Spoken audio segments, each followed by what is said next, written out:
The anticipation in a wrestling arena is usually a physical thing.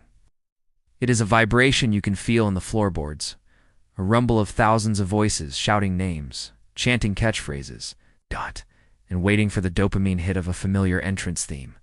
But on this night, the energy was wrong. It wasn't the chaotic buzz of excitement. It was the heavy, suffocating pressure of a storm front moving in. The rumors had been swirling for months. She was coming back. The former champion, the bright-eyed hero who had left due to injury a year ago, was finally cleared. The fans had brought their signs. They had worn her colorful merchandise. They were ready for the pop, that explosion of joy that defines professional wrestling. But when the lights finally cut out, the music didn't hit. There was no upbeat pop track, no pyrotechnics lighting up the ramp in shades of pink and gold. Instead, a low mechanical hum began to vibrate through the stadium speakers. It was a sound that didn't feel like music. It felt like a warning system failing deep underground. The darkness lingered for 10 seconds, then 20. The confusion in the crowd was palpable. You could see the fans turning to one another, their smiles fading into puzzled frowns.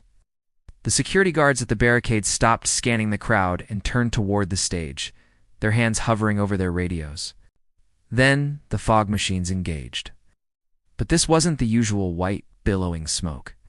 It was thick, gray, and clung low to the ground like a swamp mist.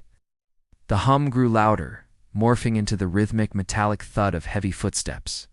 Boom, boom, boom. It sounded industrial, cold, and threatening. The arena, which held 20,000 people, went dead silent. It was the kind of silence usually reserved for injuries or tragedies, not returns. And then, through the thick gray fog, a silhouette emerged. It wasn't the silhouette they remembered. It was wider, jagged, and terrifyingly still. The hero they loved hadn't returned, but something else had taken her place. As she stepped into the single pale spotlight, the collective gasp of the audience was audible on the broadcast. The camera zoomed in, not on a smiling face, but on jagged metal. She was encased in armor that looked less like a costume and more like a weapon forged from debris. The shoulder pads were towering spires of black chrome, tipped with spikes that looked genuinely sharp. Her chest plate was distressed leather and iron, strapped tight as if holding something volatile inside.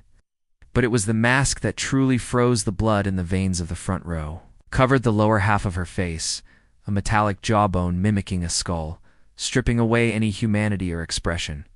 The fans in the front row, usually the ones reaching out their hands for a high five, physically recoiled. You could see a father pull his child back from the barricade. This wasn't a cool villain look. It was a disturbing visual manifestation of trauma. She didn't pose. She didn't play to the hard camera. She simply walked. Her gait was slow, predatory, and devoid of the bounce she used to have. Every step looked heavy, as if she were dragging the weight of the last year behind her.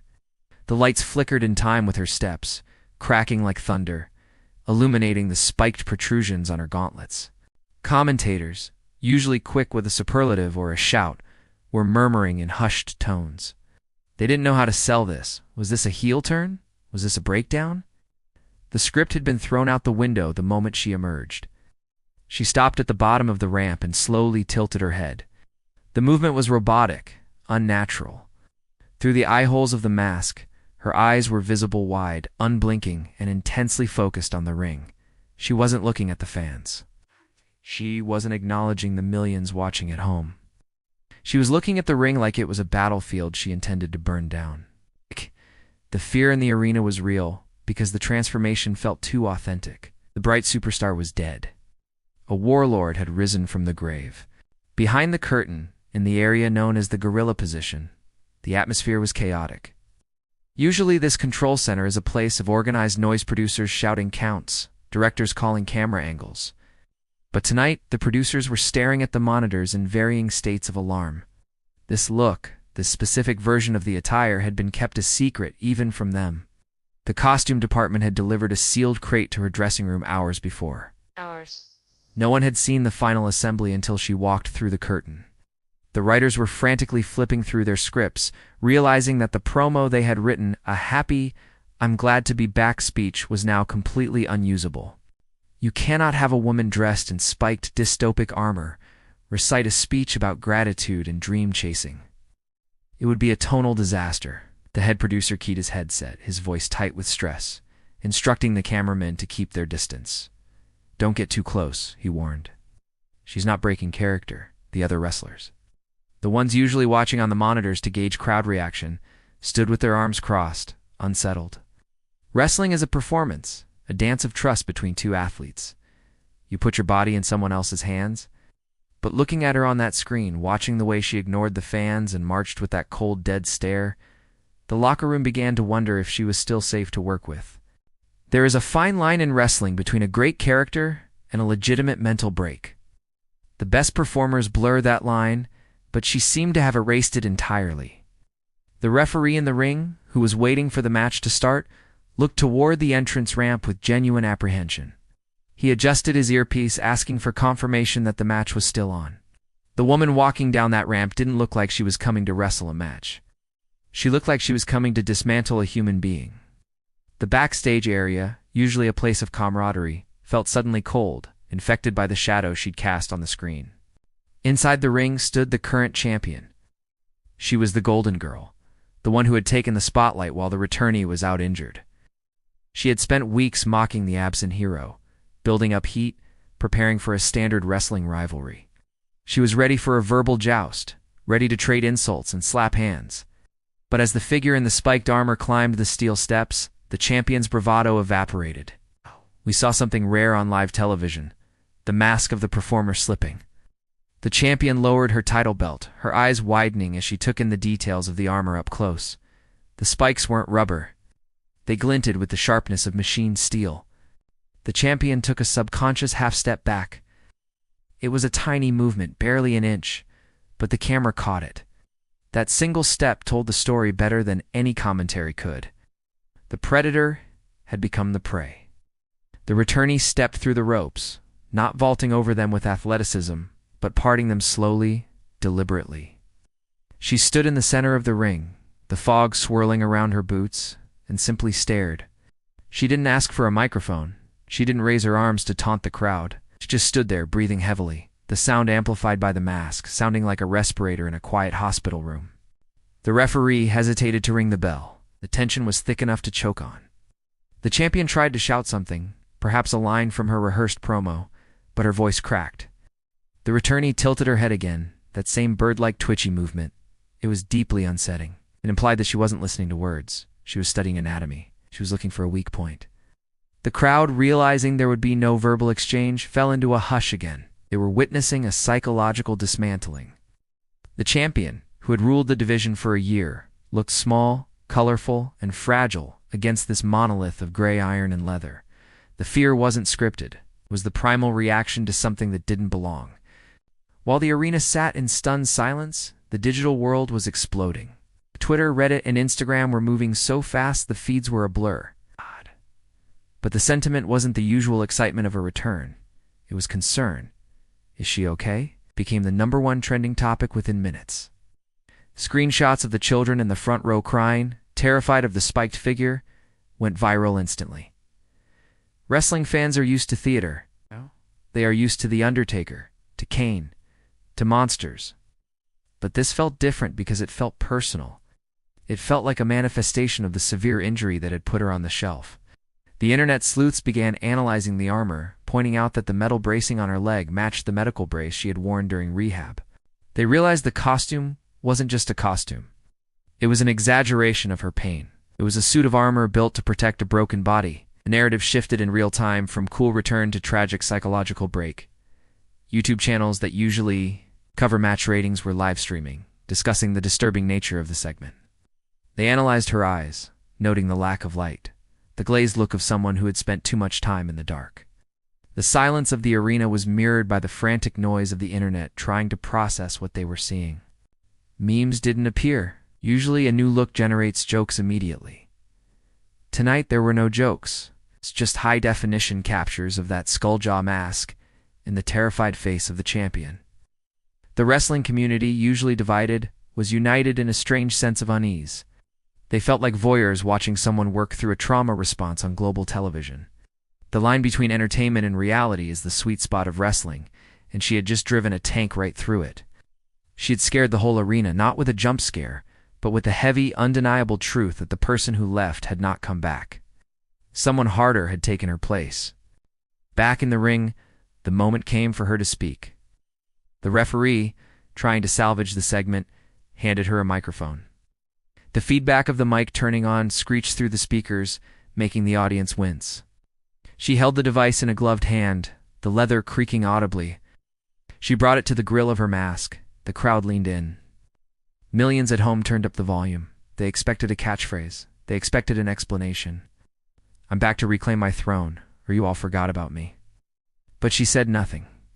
She stood there for a full minute, just breathing into the microphone. Hugh, Hugh. The sound was rhythmic, hypnotic, and deeply uncomfortable.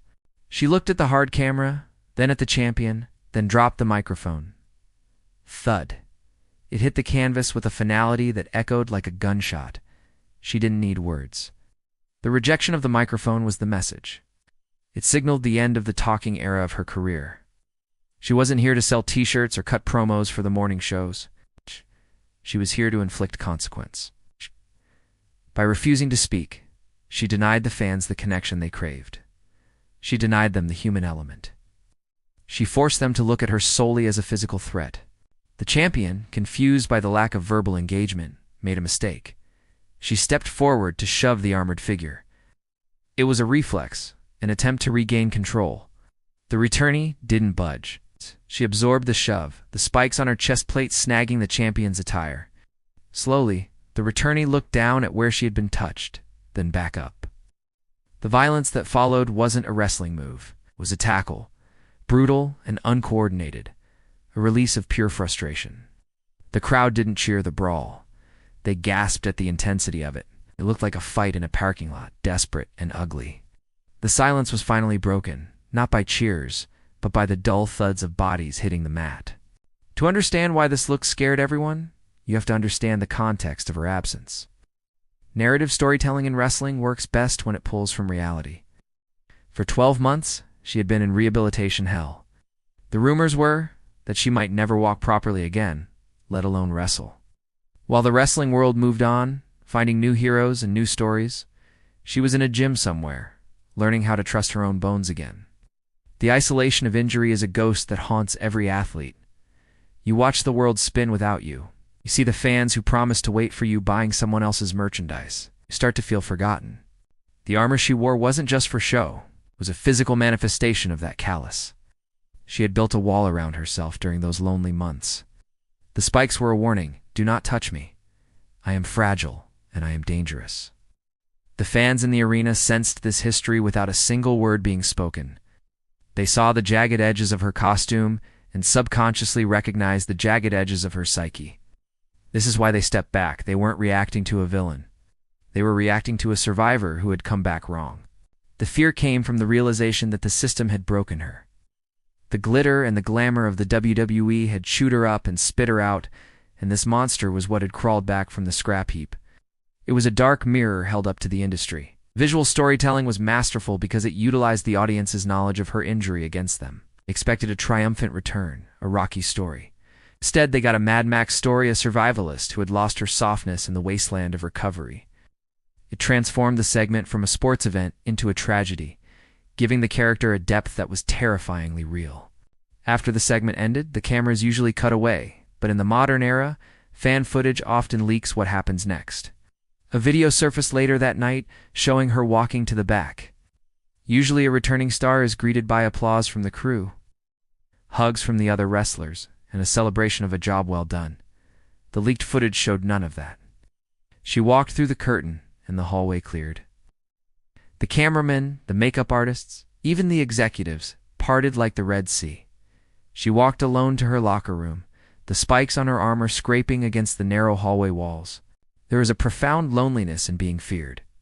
By committing so fully to this terrifying persona, she had isolated herself from the very people she used to travel the roads with. The character was consuming the person. We saw a brief moment in the footage where a former tag team partner of hers started to approach her, a smile on her face, likely to welcome her back. The armored figure stopped and turned that skull mask toward her friend. The friend stopped dead in her tracks, the smile faltering, and decided not to approach. The connection was severed. This commitment to the bit to the keffabe of the monster added a layer of tragedy to the fear. It implied that she couldn't switch it off, that the armor wasn't something she put on for 20 minutes, but something she was now trapped inside. The fans watching the show felt this distance. They realized that they couldn't cheer for her in the same way anymore. You don't cheer for a force of nature. You just hope it doesn't hit your house. She had successfully killed her own legacy as a babyface hero, to be reborn as something solitary and formidable. I think the scare factor wasn't just the outfit. It was the aura of absolute crushing loneliness that surrounded her. The match that followed weeks later was unlike anything the division had seen. When the bell finally rang, the release of tension was explosive. But it wasn't a technical wrestling match. It was a mauling. The returnee didn't use arm drags or headlocks. She used her body as a battering ram. She absorbed strikes from the champion as if they were nothing, the armor now slightly modified for safety, but still visually imposing, taking the brunt of the impact. Every time the champion hit her, the returnee would just tilt her head, that eerie tick returning, and step forward. The crowd was too captivated to chant. Usually you hear, "Let's go Senna," or "This is awesome." Here, there was a murmur, a low drone of thousands of people whispering to each other. They were witnessing a squash match, but against a credible champion. It was uncomfortable to watch. It felt like watching a bear fight a hiker. The dominance was total. She finally locked in her submission hold. It wasn't a flashy move. She simply grabbed the champion and squeezed. The visual of the spiked gauntlets wrapped around the champion, who was frantically tapping out, was burned into the minds of the viewers.